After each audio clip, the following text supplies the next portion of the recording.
In Act 2, Scene 2, and Act 3, Scene 1 of William Shakespeare's play Hamlet, Hamlet delivers two of his most soliloquies, known as "What a rogue and peasant slave am I," and "To be or not to be."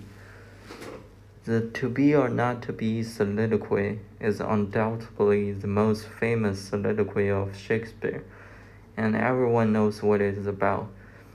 Through this soliloquy, Hamlet contemplates the nature of existence and the merits of life and death as he struggles with his feelings and despair and uncertainty. In this famous speech about life and death, Shakespeare explores the complex psychology of Hamlet. The Danish prince is deeply troubled and tormented both by the events of his own life and by the larger existential questions that haunt him. He is torn between a desire for life and a fear of death, and he struggles to find meaning and purpose in a world that can often seem cruel and senseless. As the soliloquy continues, Hamlet explores the various reasons why someone might choose to end their own life. Hamlet then reflects on the idea that death might be a form of sleep, a peaceful rest from the trials and tribulations of life. This soliloquy also reflects some of the broader themes of the play, such as the reality, the nature of madness, and the question of free will. Hamlet is a play that grapples with those most fundamental questions of human existence, and this soliloquy is such a powerful example. The soliloquy, "What a rogue and peasant slave am I," is the one that touches me the most among the 7 soliloquies of Hamlet. After seeing the players visiting Elsinore, Hamlet sees one of the players doing a speech about Hecuba. The deeply emotional performance of this player touches Hamlet. When the players go off, he starts to question himself that why this player can bring tears down his face for Hecuba, who he knows nothing about. Yet Hamlet, with all the cues he has, does nothing about his father's murder. As the speech goes on, he comes up with this plan to use the theater as a tool to catch his uncle. This soliloquy accounts for his psychological journey in which he moves from self-doubt and hesitation to action and passion. To describe such a journey is no easy feat, yet Shakespeare did it perfectly with psychological precision and artistic value. That is why I like this soliloquy the most. Though there might be many shortcomings on my first performance ever, I do hope you can connect with it. Thanks for your time.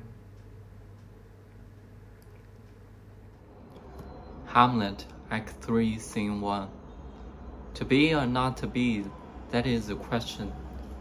Whether 'tis noble in the mind to suffer the slings and arrows of outraged fortune, or to take arms against a sea of troubles by opposing them. To die, to sleep, no more.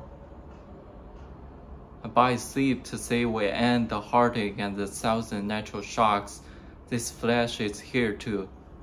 'Tis a consummation devoutly to be wished. To die. To sleep. To sleep. Perchance to dream.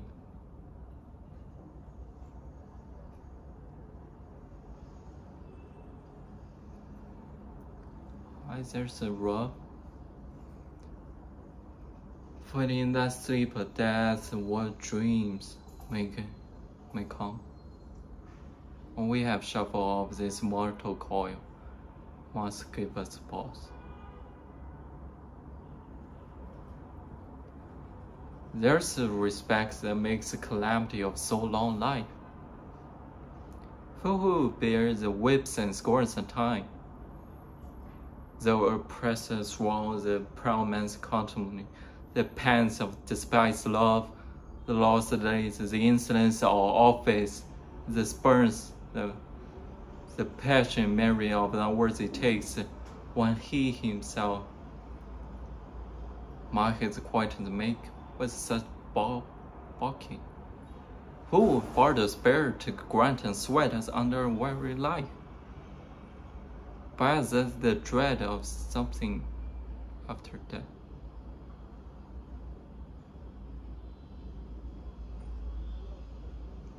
The undiscovered country, from whose bourne no traveler returns, puzzles the will and make us rather bear those ills we have than fly to others that we know not of. Thus, conscience does make cowards of us all. And thus, the native hue of the resolution is sickly old with the pale cast of thought.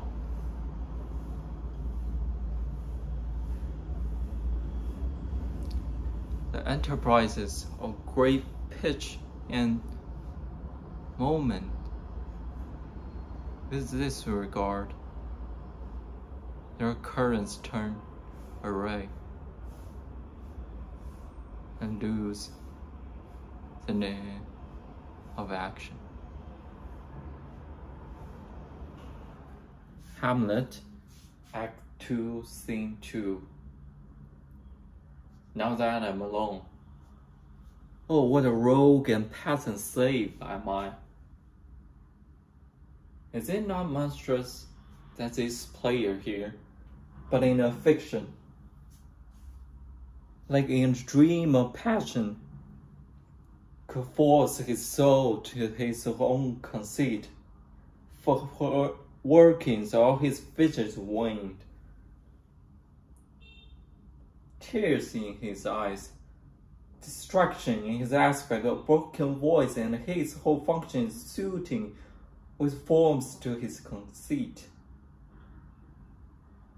And all for nothing. For Hecuba. What's Hecuba to him, or he to Hecuba? That he should weep for her. What will he do? He has a motive and cue for passion that I have. He will drown the stage with tears, will cleave the general air with horror speech, and may mad the guilty and appall the free. Confound the ignorant and amazing indeed his very faculties of eyes and ears, yet I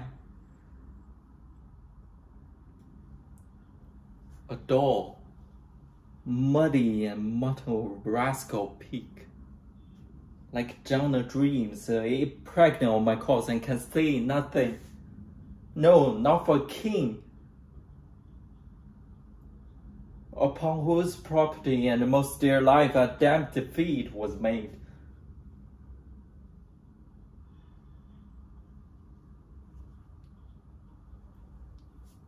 Am I a coward? Who calls me a villain?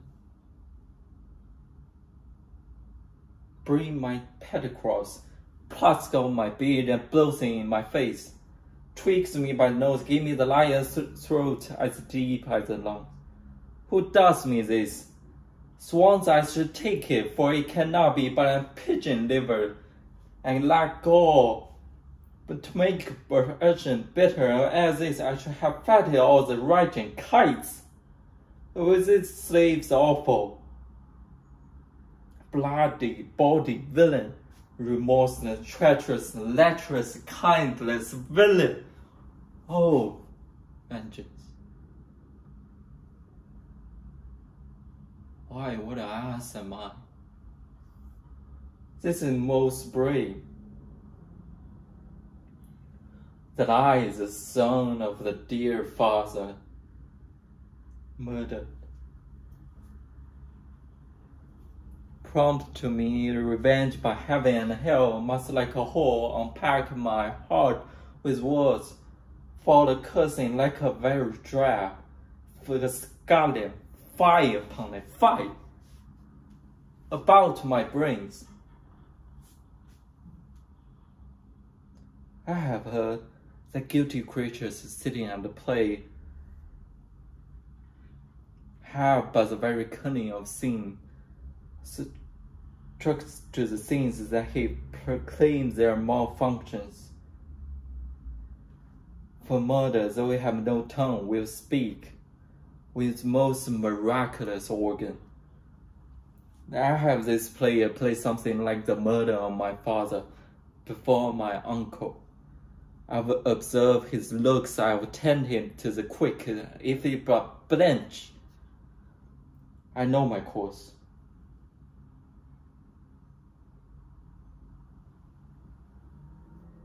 The spirit that I have seen may be the devil, and the devil have power to assume a pleasant shape, yeah, out of my weakness and my melancholy.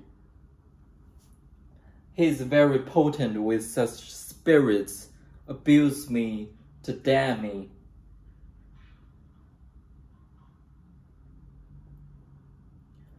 I have a grounds more relative than this. The play, the thing. One day I will catch the conscience of the king.